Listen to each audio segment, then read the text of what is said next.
అస్సలాముఅలైకుం, నమస్తే, welcome to my channel. ఈరోజు egg masala చేస్తున్నాను. మిక్సీ జార్లో పచ్చిమిరపకాయలు, టమాటాలు, కొత్తిమీర వేసి గ్రైండ్ చేసుకోవాలా.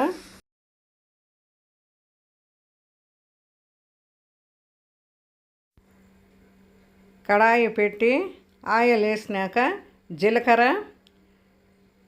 బిర్యానీ ఆకు, లవంగాలు, పట్ట, యాలకులు, ఆనియన్ వేసుకొని ఫ్రై చేసుకోవాలా. మిక్సీకి వేసుకున్న మసాలా, వెల్లుల్లి అల్లం పేస్ట్ వేసి ధనియాల పొడి, మిరప పొడి, పసుపు పొడి, గరం మసాలా పౌడర్, సాల్ట్ వేసి నీళ్ళు వేసి పెప్పర్ పొడి వేసి కొంచెంసేపు ఉడకబెట్టుకొని కోడిగుడ్లు దాంట్లో వేసి కొంచెంసేపు ఉడికినాక స్టవ్ ఆఫ్ చేసుకోవాలి. ఈ వీడియో నచ్చినట్లయితే లైక్ చేయండి, షేర్ చేయండి, కామెంట్ చేయండి, సబ్స్క్రైబ్ చేయండి. Thank you for watching.